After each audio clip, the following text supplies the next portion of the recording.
विष्णु सदा शिव आराधनी धारा।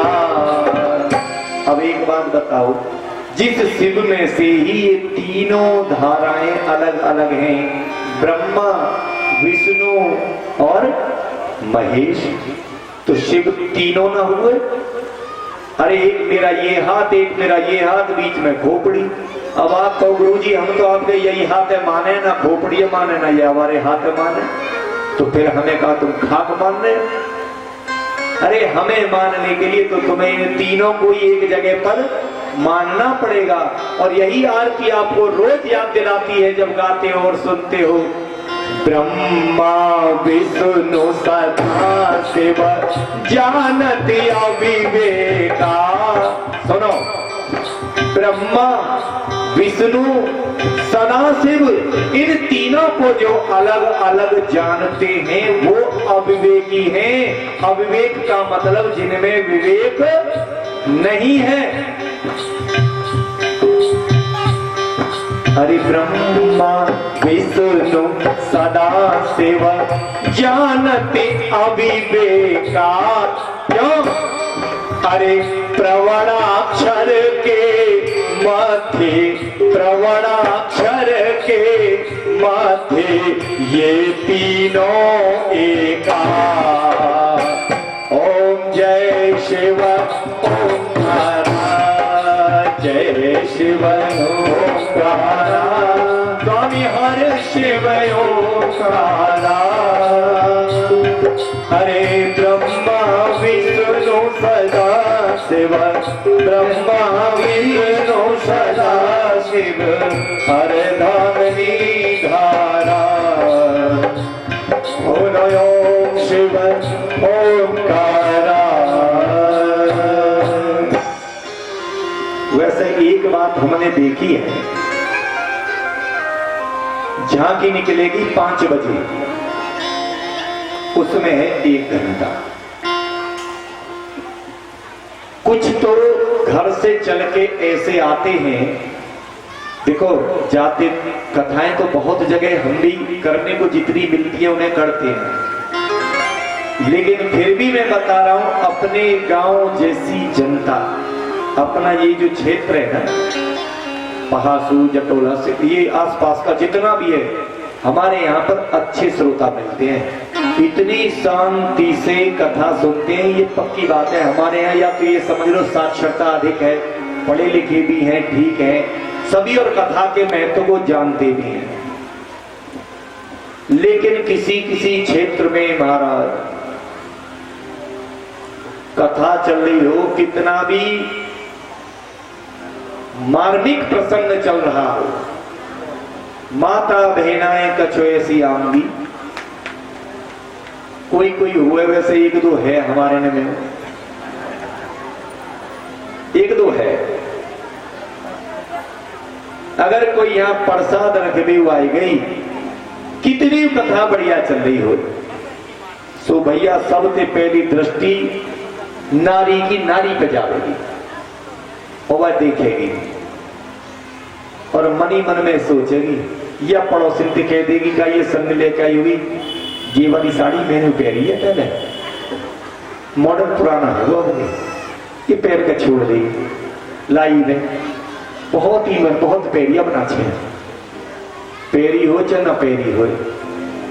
और अगर वो पास में आके बैठ गई कैसे, तो बात फिर धोती पकड़ के बोलेगी कहाँ के गई, कौन की दुकान पे गई, और कथा ब्यास जी कर रहे करते रहे, वहां तो दूसरी व्यथा चल रही है।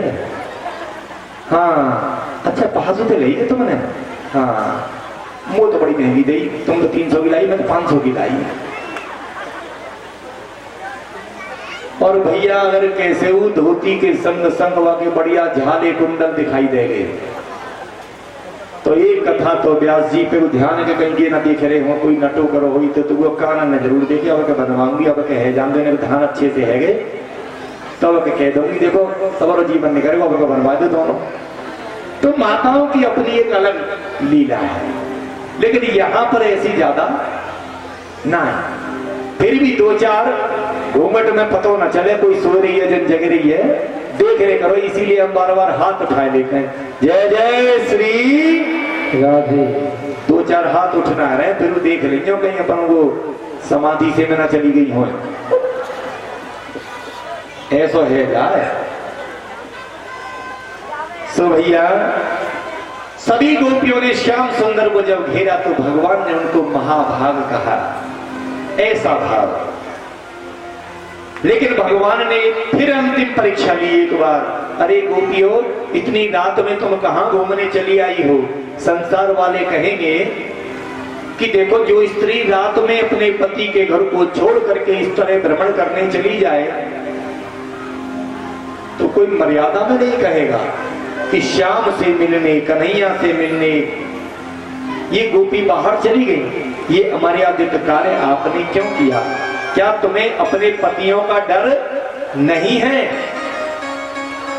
एक काम करो, बहुत देर हो गई, तुम्हें लग रहा होगा पूनम की पूर्णिमा में सुंदर चांदनी खिली हुई है, तो कुछ देखने का नजारा देखें चांदनी का। अगर देख लिया हो तो देख करके जल्दी से जल्दी अपने घर जाओ। सब की सब गोपियां खड़ी खड़ी एकदम आंख मोटी मोटी करके गुस्सा में कन्हैया पे बड़े गुस्से से देखने लगी कि जिस समय जमुना जी में जल में हम स्नान करती थी, वस्त्र चुराए थे, इन्होंने बड़ा कहा था कि शरद पूर्णिमा की रात को हम महारास रचाएंगे, लेकिन आज वो दिवस आ गया तो हमें तरह तरह की मर्यादा का पाठ पढ़ा रहे हैं। अपने पैर के नखून से जमीन को कुरेदने लगी गोपियां। श्याम सुंदर अंदर ही अंदर सोच रहे हैं कि इनको थोड़ा उपदेश दे के देखें कि हमारी भक्ति इनमें कच्ची है कि पक्की। बोले ए गोपियों सुनो, हम एक बात कहें तुमसे, स्त्री के लिए अपने पति की सेवा ही सर्वोपरि है। पति की सेवा करना, संसार में जो स्त्री है उसका धर्म है अपने पति की सेवा करना, पति का दर्शन करने से प्रसन्न होना, और पति के दर्शन से ही प्रसन्न होना, और पति के दर्शन करने के बाद पति को भोजन कराने के बाद ही भोजन करना और कराना। पति को भोजन करना और कराना। भैया इसीलिए तुम सब संसार के धर्म के अनुसार अपने पति की सेवा जाकर के करो।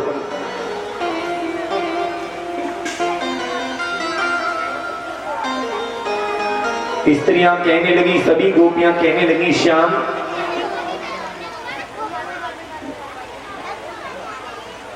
आप जो कहना चाहते हो वो मैं समझ रही है, लेकिन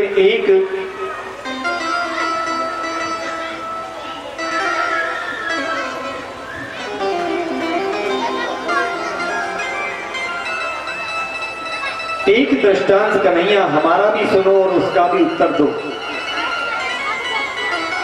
गोपियों ने कहा कि श्याम ये बताओ कि एक पतिव्रता स्त्री है और उसका पति परदेश गया, और वो पतिव्रता स्त्री इस प्रकार की है कि अपने पति के बिना दर्शन के भोजन भी नहीं करती,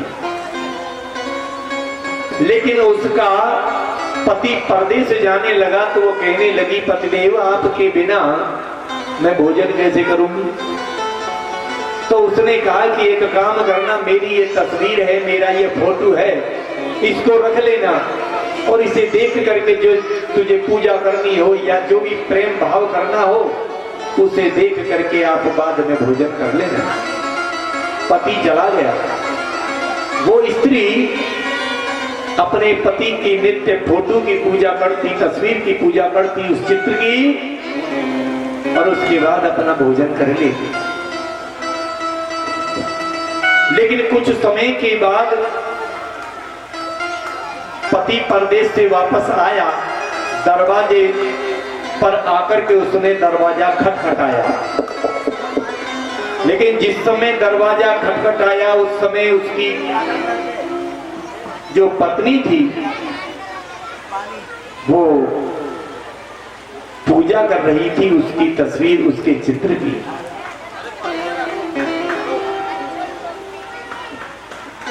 तो कन्हैया कहने लगे, कन्हैया से कहती है सभी गोपी कि श्याम तुम अब ये बताओ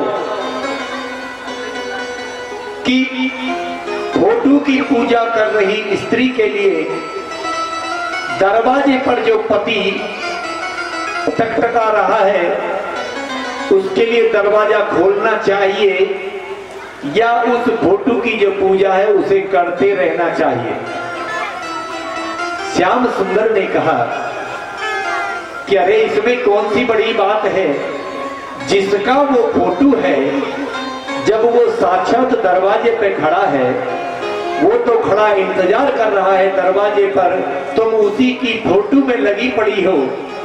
अरे पूजा छोड़ो, जब अब फोटो में क्या रखा है जब साक्षात ही पति तुम्हारा दरवाजे पर है। महाराज गोपी कहने लगी बस श्याम बस, हम यही तुम्हें बताना चाहती हैं कि संसार के जिसको पति हम बनाए बैठे हैं वो भगवान के फोटो के सिवा और कुछ नहीं है। क्या संसार में स्त्री विधवा हो जाती है, वो तो चला जाता है, उसके बाद में पालने वाला रह कौन जाता है। अरे इस सच तो ये है कि परम पिता परमेश्वर पति ही सबका पति है। बाकी संसार में पति का मतलब क्या, जो पालन पोषण करे सो पति। अब स्त्री के सैकड़ों पति बने बैठे हैं जैसे संसार में, तो क्या गारंटी है कि वो आजीवन जब तक जिएगी संसार में पालन पोषण करेंगे। अरे उन्हें अपना खुद का पता नहीं कि हम कब यहाँ से चल बसे, उनके खुद के पालन पोषण नहीं। तो संसार के आधार से हम कोई भी स्त्री पुरुष के संबंध बनाएं, लेकिन सचमुच में पति परमेश्वर परमात्मा है। महाराज अब एक बात सोचो, जो सबसे बड़ी गलती होती है, हमारे शास्त्रों में कहते हैं कि पति परमेश्वर, बहुत ध्यान से सुनना जी, बात अटक जाएगी, मर्म की बात है, थोड़ी सी भी अगर नजर आपने इधर उधर चुकाई कि पति परमेश्वर, इसका अर्थ क्या है। आप सीधे कहोगे कि पति परमेश्वर है, तो पतियों ने अर्थ किया कि जी पति परमेश्वर होता है, हे पत्नी तू मेरी पूजा कर। पत्नी बेचारी कुछ कह नहीं सकती। अब वो आ गई कथा में और पति देव भी बैठे हैं और पत्नी देवी भी बैठी हैं। तो व्यास जी ने कथा में कहा कि भाई पति परमेश्वर का सीधा सा अर्थ ये होता है कि पति परमेश्वर, इसका मतलब पति के अंदर परमेश्वर जैसे गुण होने चाहिए। अब पति तो पिए बैठे हैं पौआ, बन के पूरे कौआ, और उसके बाद में कहें धर्म पत्नी जी आओ हमारी पूजा करो, तो वो आरती की थारी ना लांगी, वो सोटा बड़ा मोटो निकाल के लांगी, बोले आओ तेरी पूजा ही करते हैं। अब ताली बजाओ और बात समझ में आ रही है, मेरी बात पहुंच पा रही है। तो पतिदेव शास्त्र का ऐसा दुरुपयोग मत करना कि उनको समझाओ कि पति परमेश्वर होता है। तो धर्म पत्नी जी को भी इसी श्लोक का अर्थ पता है। बोली कि मैं डंडा इसीलिए तो उठा रही हूं कि पति तो परमेश्वर होता है, पर तुम परमेश्वर कहाँ हो, तुम तो पूरे राक्षस हो। तुम्हारा इलाज ऐसे ही हो। ऐसे ही बहुत से कहते हैं बच्चों के लिए कि माता पिता भगवान का रूप होते हैं। मैं भी मानता हूं, सब मानते हैं, लेकिन याद रखना माता पिता को भी भगवान का रूप होना चाहिए। ऐसा नहीं है कि दोनों के दोनों ही चरित्रहीन भी हो जाएं, कुछ भी खाने पीने वाले हो जाएं, बकने बकाने वाले हो जाएं, भगवान का ही स्वरूप बने, अपने बच्चों का पालन पोषण ऐसे ही करें जैसे कि भगवान सारी दुनिया का करता है। लेकिन बच्चे तो अपना ऐसे उल्टे सीधे घूम रहे, न खाने का ठिकाना, न नहाने का, न पढ़ने का, न पढ़ाने का। तो बताओ वो फिर बच्चे बड़े होकर के आराम से अच्छी सलाह लिए उनकी ऐसे परेशान करें, फिर समझाने उन्हें कि माँ बाप तो भगवान का रूप होते हैं। अरे भगवान के रूप बने कब तुम? तो ये श्लोक दोनों ओर काम करता है, एक ओर काम नहीं करता। शास्त्र बड़ा गूढ़ है, लेकिन लोग क्या करते हैं, अपने अपने फायदे की तरफ अर्थ बता देते हैं कि बस दूसरा हमारी सेवा करे, हमें काई को कछु करना ना पड़ जाए। तो इसीलिए मनुष्य मात्र के लिए शास्त्र बराबरी देता है और वो समझाता है कि भैया सबके लिए धर्म पूर्वक अपने अपने धर्म पर आरूढ़ रह करके जीना चाहिए और एक दूसरे को सुख पहुंचाने का प्रयास करना चाहिए। भगवान कन्हैया ने कहा कि कहना क्या है? गोपियां कहने लगी, कन्हैया तुम जगत के पति हो, तो जब जगत के पति हो तो क्या हमारे पति नहीं हो? अरे तुम तो हमारे पतियों के भी पति हो। भगवान प्रसन्न हुए, बोले आज हम यहां से लौट करके नहीं जाएंगे। भगवान कन्हैया ने अपनी योग माया को आदेश दिया कि जितनी भी गोपियां हैं इन सबको ऐसा सुसज्जित कर दो जैसा गोलोक की सखियां रहती हैं। महाराज उनका दिव्य आभूषण, दिव्य शरीर बना दिया, दिव्य सुंदरता से प्रकाशमान होने लगी और सबके साथ मिलकर के श्याम सुंदर ने महारास रचाया। ऐसा राज रचाया कि जितनी गोपियां थीं उतने ही श्याम सुंदर बन गए। अब जब बन गए तो हर गोपी को ऐसा लगने लगा कि श्याम मेरे हैं, श्याम मेरे हैं। क्या आप सबको नहीं लगता? जब अपने घर पर ठाकुर जी की पूजा करते हो तो यही तो लगता है कन्हैया मेरो है, दुनिया मारे बोल कन्हैया मेरो है, कन्हैया मेरो। पड़ोसी तो यही बात कह रहे हो कि मेरो है, और वहां के बराबर में ठाकुर जी गो कह रहे हो मेरो है, और तुम सबरे आए गए एक जगह और सब कहने लगे मेरो मेरो, तो फिर तो झगड़ो है जागो तुम में। फिर बताओ कौन को मालूम पड़ेगा? अरे भगवान के अनंत रूप है, भगवान सबका है। इसी प्रकार से सब गोपियों के साथ में एक एक कन्हैया, एक एक गोपी नृत्य होने लगा।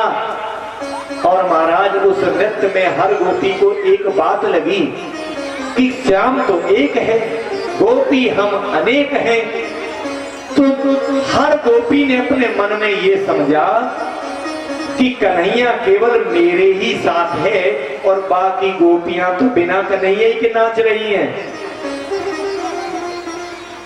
तो भगवान कन्हैया मेरे ही साथ है, ऐसा जब मन में विचार किया तो उसके मन में ये अभिमान आया कि मैं ही अधिक सुंदर हूँ, मैं ही अधिक भक्ति करने वाली हूँ, मैं ही अधिक इनको प्रिय हूँ। ऐसा मन में अभिमान आते ही महारास से श्याम सुंदर अंतर ध्यान हो गए। कोई भी साधक जब भगवान की साधना करता है और भगवान के साथ जो ही एकीकार होता है,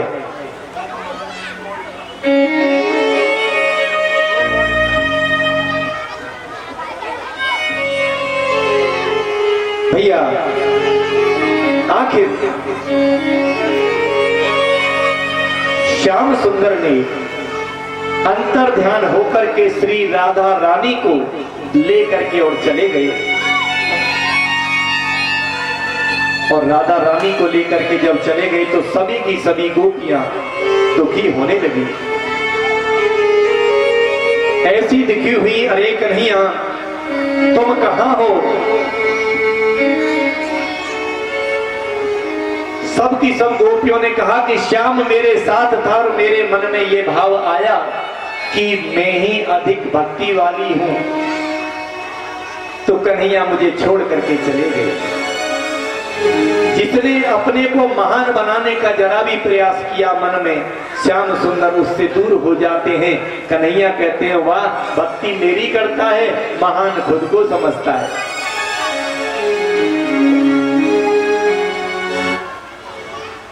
सभी गोपियों ने कहा कि अरे कन्हैया तो मेरे साथ था। जब सबके साथ पता चला तो कब गोपियों को पता चला, अरे मैं तो समझ रही थी मेरे ही साथ है, ये तो सबके साथ था। हमारा अभिमान व्यर्थ था। रोने लगी, सबकी सब रोते रोते आगे बढ़ी जंगल की पगडंडियों में। तो वहां पर क्या देखा कि किसी गोपी के पैर और कन्हैया के पैर आगे पीछे आगे पीछे। गोपियां कहने लगी, अरे सखियों, कन्हैया अकेले ही नहीं गए, किसी गोपी को भी साथ लेकर के गए हैं, जरा हम में पता तो करें वो गोपी कौन है, कौन सी है। एक बोली, राधा रानी का पता नहीं, पता नहीं कि राधा रानी कहां है। बोली कि ठीक है, वही राधा रानी के साथ गए। आज प्रेम की, महाराज की तड़प से ऐसी व्याकुल है सब गोपियां कि आगे बढ़ते पद चिन्ह को देखते बढ़ रही हैं। तो क्या देखा कि आगे गोपी के चरण चिन्ह नहीं है, लेकिन श्याम के हैं। सब गोपी कहने लगी, अरे बहन, महाराज की रात्रि निकली जा रही है, वो अकेली गोपी श्याम के साथ महाराज रचा रही होगी। और देख इस निर्दयी कन्हैया ने उस गोपी को अपने कांधे पर बिठा लिया होगा, क्योंकि अब तक 4 पैरों के निशान थे, अब केवल 2 के दिखाई दे रहे हैं। सबकी सब कन्हैया को पुकारने लगी, कन्हैया हमसे बहुत अपराध हुआ कि हमारे मन में ये अभिमान आया कि हम भी सुंदर हैं। श्याम तुम मिल जाओ, हम में जो भी सुंदरता है वो सब आपकी तरह है। अच्छा, हम यहाँ बैठे हैं, ये कथा कर रहे हैं, हम कोई ज्यादा सुंदर हैं, हम कोई ज्यादा अच्छे हैं जो आप सबने ये मंच हमें यहाँ दे दिया। अरे हमारी ये अच्छाई, हमारी ये विद्वानता, योग्यता, जो भी कुछ है उस कन्हैया श्याम सुंदर की, ठाकुर की कथा की वजह से ही तो है। बोलो, अगर उसे हटा दो तो फिर क्या, कुछ नहीं। तो ये सब सुंदरता उस श्याम सुंदर की वजह से है। और जिस दिन वो श्याम सुंदर अपनी शक्ति को निकाल लेता है तो ये 5 तत्व का पिंजड़ा 2 दिन के अंदर सड़ने लग जाता है, पास आने लग जाती है। इसे कोई अपने पास नहीं रखना चाहता। तो जो भी चमक है उसी परम सितारे की है, बांके बिहारी लाल हमारे की है। सब गोपियां रो रो करके शाम को मनाती हैं, तड़पती हैं।